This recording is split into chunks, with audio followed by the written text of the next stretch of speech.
उस ग्लेशियर के डूबने का कारण भी ना।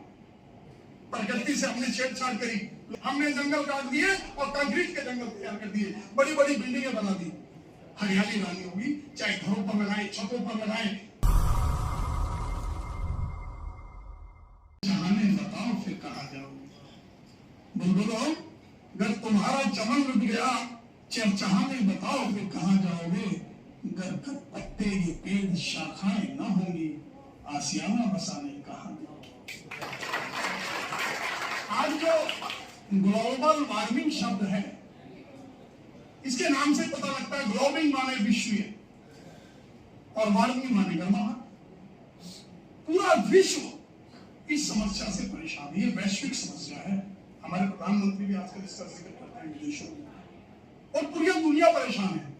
और पूरी दुनिया परेशान इसलिए है कि पूरी दुनिया ही इसकी जिम्मेदार है। हम सब बैठे हैं, हम सब जिम्मेदार हैं। एक उदाहरण, देसी उदाहरण मैं देता हूं। चमन जी रामलीला देखने जाते थे, भाई दिवाकर पांडे जी बहुत बड़ी रामलीला हमारे यहाँ कराते हैं, सतीश भाई भी कराते हैं। हम रामलीला देखने जाते थे तो स्वेटर पहन कर जाते थे, कभी कभी कंबल और लोई लेकर जाते थे। वो जमाना था जब मुस्लिम भी रामलीला देखने जाते थे। अब तो कुछ माहौल देश का ऐसा बन गया कि सब अलग अलग हो गए।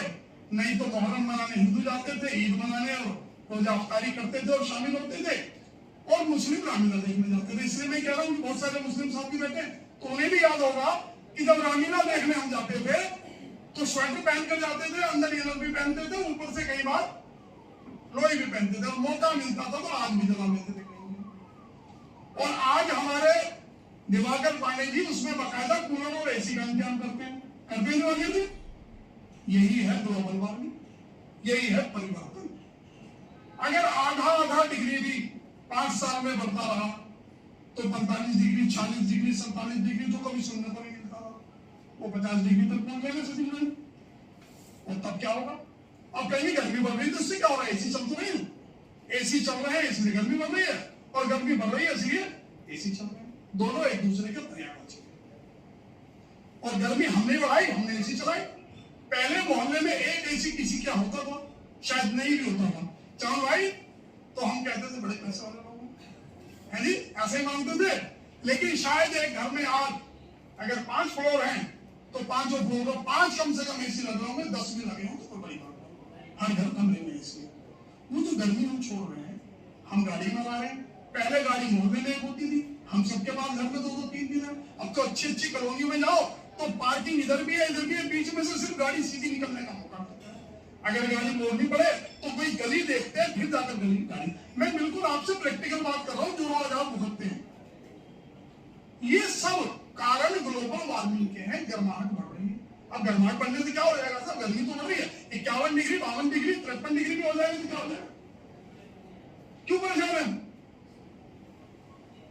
ये परेशान इसलिए है कि ग्लोबल वार्मिंग होगी तो ग्लेशियर हैं, जो पहाड़ों पर बर्फ जमती थी, जो प्रकृति ने सिस्टम बनाया था, वो बेटाइम पे गिरने शुरू हो गए। अब समुद्र का लेवल बढ़ने लगेगा, अब बंबई डूब जाएगी। सबको अपनी अपनी चिंता सताने लगी। क्यों चिंता सताने लगी? कि उस ग्लेशियर के डूबने का कारण भी ना।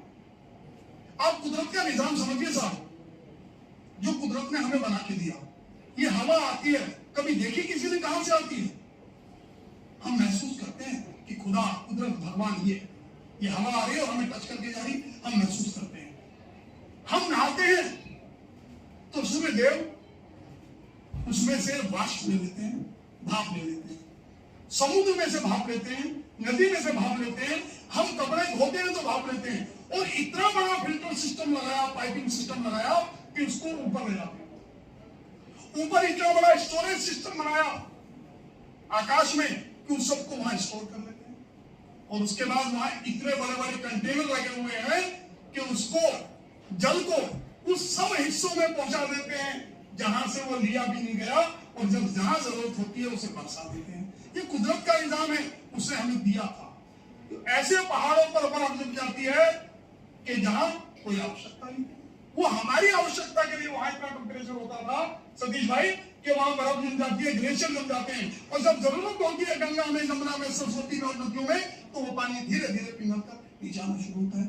और जब उसको टेम्परेचर चाहिए था 35 डिग्री, 40 डिग्री, 38 डिग्री, तो टेम्परेचर होने लगा 45 डिग्री। मैं गैंगटॉक गया कुछ साल पहले, तो वहां छत के अंदर पंखों के कुंडे नहीं थे, पंखा नहीं लगाते, जरूरत नहीं पड़ती।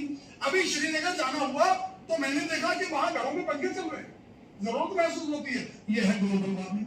जहां ठंड होती थी, जहां लोग परेशान होते थे गर्म कपड़े लेके जाने, वहां भी पंखा चल रहा है, कुछ दिन बाद एसी आ जाएगा वहां। तो ये ग्लोबल वार्मिंग के कारण वो जो गर्माहट बढ़ी, उसने सारा जो डिस्टर्ब किया। अभी कल परसों मेरे कोई साथी कह रहे थे यार दिल्ली का मौसम तो दार्जिलिंग जैसा हो रहा है। ये खुश होने की बात नहीं। सर्दी में सर्दी पड़ती थी, गर्मी में गर्मी पड़ती थी, बरसात में बरसात पड़ती थी, हमारी फसलें अच्छी होती थी, हमारी सब्जियां अच्छी होती थी, हमारे पेड़ पौधे अच्छे होते थे। अब आप सुनते होंगे अनाज इतना % कम हो गया क्योंकि बेटाइम होने पड़ गया, बेटाइम बरसात हो गई। क्यों हो गई बेटाइम?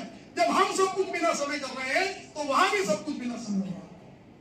प्रकृति से हमने छेड़छाड़ करी, लोग जागरूक हो रहे हैं, पहाड़ों पर पनिया नहीं डालने देंगे, पहाड़ों पर कूड़ा नहीं होने देंगे, पहाड़ों पर कंस्ट्रक्शन नहीं होने देंगे। हमने जंगल काट दिए और कंक्रीट के जंगल तैयार कर दिए, बड़ी बड़ी बिल्डिंगें बना दी। आप कहते हैं इसका सोल्यूशन यही है कि जो मैं बोल रहा हूं उससे बचना होगा। अनाज जब पैदा होगा भाई, घर में तो अब हमारी पैदावार बढ़ रही है, लोग बढ़ रहे हैं, हमने खेतों में जंगलों में मकान बना दिए। आप दूर दराज कहीं चले जाएं, वहां 20 मंजिल 25 मंजिल 21 मंजिल में मेरठ से आ रहा था कल परसों, खूब अच्छे वो बने हुए थे। वहां बड़ी बड़ी कंपनियों ने फ्लैट बनाए और सब ऑक्यूपाई हो रखे, लोग रह रहे थे उनमें। तो हर जगह जहां जंगल था, जहां खेती थी, वहां कंक्रीट के जंगल बन गए, लोग बढ़ गए। कहां से अनाज आएगा? क्या छतों पे उगाएंगे? ये असर होगा ग्लोबल वार्मिंग का। पहले हम आराम से रहते थे, शहरों में जाने लगे और जंगल बनने लगे, कंक्रीट के फ्लैट्स बनने लगे 20-20 25-25 मंजिल।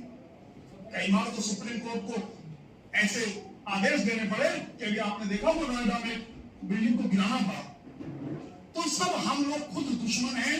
हमें समझना होगा सुबह से शाम तक जो हम ये ग्रीन हाउस गैसें, मैंने उदाहरण दिया एसी का, हम गाड़ियों में चलते हैं, इतनी गाड़ियां हो गई, एसी दिन रात हमारे चलते हैं। ऐसी बहुत सारी चीजें, बहुत सारी गैसें हम वातावरण में छोड़ते हैं जो सूर्य की किरणों को, सूर्य की गर्मी को, प्रकाश को लेकर वहां गर्माहट पैदा कर देती है। और एक ग्लोबल वार्मिंग पूरे दुनिया में वो बढ़ रही है, दुनिया का टेम्परेचर बढ़ रहा है। और जब जब टेम्परेचर बढ़ेगा, जिसको रोकना आसान नहीं है, जिसको रोकने के लिए हमें नदियों को जीवित करना होगा, जिसको रोकने के लिए हमें पेड़ पौधे लगाने होंगे, जंगलात लगाने होंगे जो हमने काट दिए, जिसे रोकने के लिए हमें ग्रीनरी लानी होगी, हरियाली लानी होगी। चाहे घरों पर लगाएं, छतों पर लगाएं, सड़कों पर लगाएं, सड़कों के किनारे लगाएं, ये इसका सोल्यूशन है। हमें खुद बचना होगा। हम क्या सोचते हैं, जिस तरह सुना कि किसी गांव में एक कार्यक्रम रखा गया कि भाई सब लोगों ने एक एक लोटा दूध ला के डालना है, एक बर्तन रख दिया हुआ है और सुबह सुबह 4 बजे उठ के सब लोग उसमें दूध डालेंगे। सबने सोच लिया, दिवाकर भाई ने सोचा अनिल भाई तो जाएंगे, मैंने सोचा चमन भाई जाएंगे, चमन भाई ने सोचा नवल भाई जाएंगे, और सबने सोच लिया कि यार वो तो दूध डालेंगे ही, अगर मैं एक लोटा पानी डाल दूंगा तो कौन सा फर्क पड़ जाएगा। लेकिन सुबह नतीजा यह हुआ 8 बजे कि उस बड़े बर्तन में केवल पानी पानी था। आज भी स्थिति यही है कि हम सब लोग सोचते हैं कि वो कर लेगा, वो कर लेगा। अपने हिस्से का हम सब करना शुरू कर दें।